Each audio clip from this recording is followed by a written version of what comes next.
Smartphones today tend to focus on one feature. Whether it's screen size, battery, or processor speed, these phones are great for buyers looking for specifics. But what if you're not looking into specifics and just want a great all-around smartphone? This is my long-awaited full review of the JIAYU G4S. Looking at the specifications, there's really nothing that stands out, and that's actually okay. In fact, the G4S doesn't need a star feature or framed capability. Nearly everything about it, spec-wise, is good. Like every review, I'll start off with the design. It's available in both matte black or glossy white.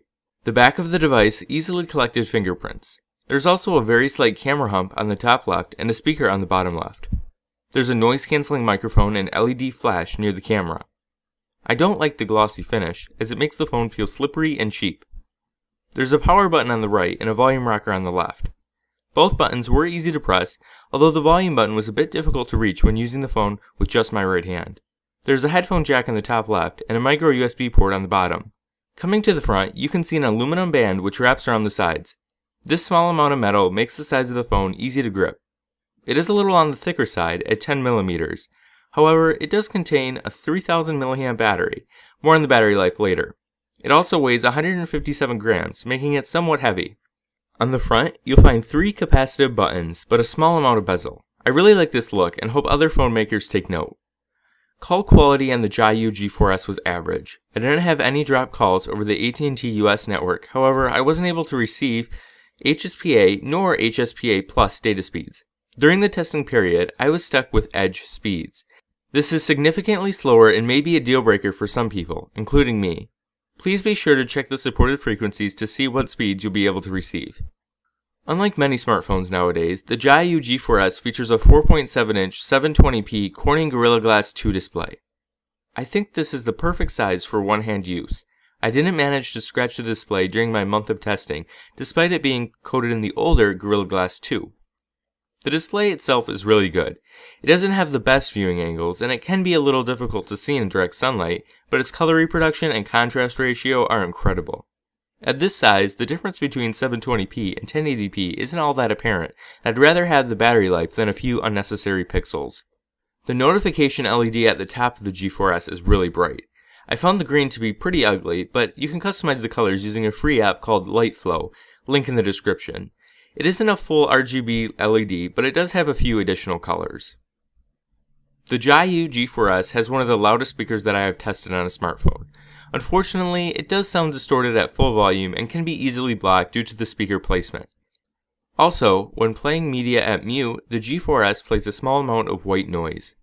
The THL W200S also had this issue, but it's unlikely you'll notice it too much.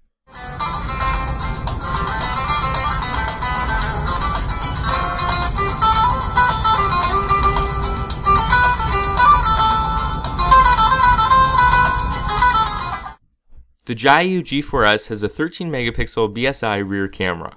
If I had to describe it with one word, I would label it as inconsistent. Most of the shots I took with the G4S were overexposed and noisy. Some, however, were surprisingly good with minor exposure issues. There is also an option to use voice commands to take an image. Sadly, these commands don't work for English speakers, although it would have been very cool to test. I also recorded some video.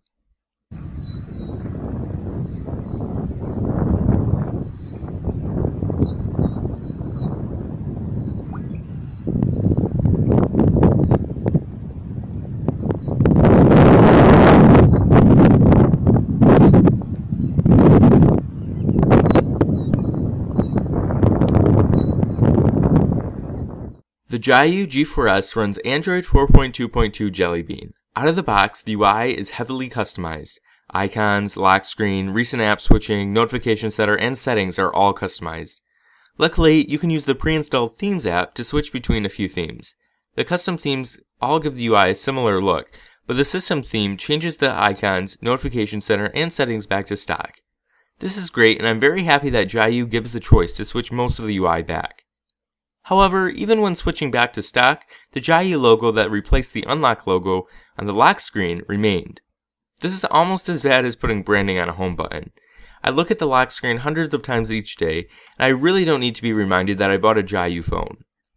There are third-party replacements in the Play Store, but I feel it's an extra step that shouldn't need to be taken. Also, the recent app switcher remained the same with large screenshots and icons of the apps. I like the concept, but it occasionally fails to recognize swipes, making it cumbersome to use. Finally, the included keyboard. The keyboard itself is okay, but it often switches between English and Chinese, making Chinese the primary language often. The tutorial and settings are also in Chinese, so I had no idea what I was doing when I was using it for the first time. The first thing I did was go to the Play Store and download the Google keyboard. The included one just does not fit my needs, and probably won't fit yours unless you're a Chinese speaker. JIAYU seems to have removed many UI animations, which makes everything seem faster, but also unpolished. I don't think it was necessary, but maybe you'll like the change. There's also some audio enhancers that are oddly disabled by default. Now that I've discussed the software customization, I want to talk about the software version. It is still Jelly Bean, but JIAYU did release an official Android 4.4 KitKat preview ROM. It's awesome to see support for this phone, and there's also a couple dozen custom ROMs available. Unfortunately, the preview update does require a computer and a full wipe. I highly recommend backing up all of your apps and settings if you decide to do the update. This is still a preview, meaning that the update has not been finalized. I'll leave a link to the ROM in the video description for you to check out. Under the hood, the JIAYU G4S is powered by the MediaTek MTK6592 1.7 GHz OctaCore processor. As expected, this phone is really fast. There's really nothing to say about performance, it's just excellent. Also, with 2 GB of RAM, no hardware internal slowed the phone down. Games played absolutely fine on high and didn't drop any frames.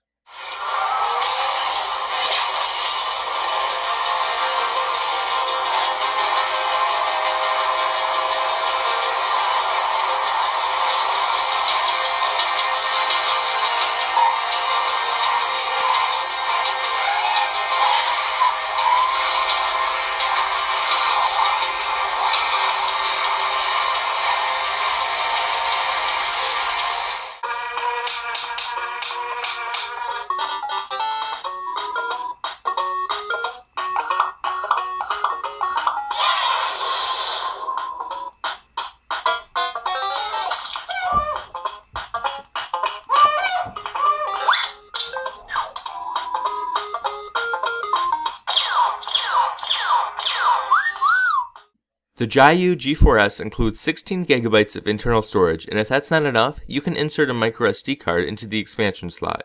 Unlike most Chinese phones, the G4S supports up to 64 GB, meaning you'll have plenty of room to expand. I did test GPS on the G4S without any issues, which seems to be the case with most newer devices. One of the main selling points of the JIAYU G4S is its dual SIM capability. This is great for users in emerging markets, however keep in mind that your supported frequency may limit your data speed.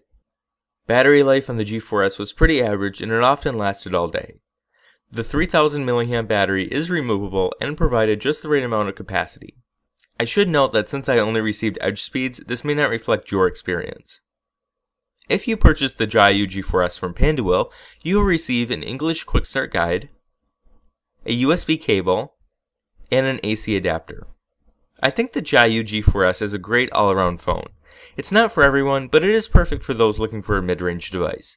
And for under $200, it's priced very well. Make sure to visit the JIAYU G4S product page on Panduil using the link in the description. Thank you for watching, and please make sure to like, comment, and subscribe to see more phone unboxings and reviews.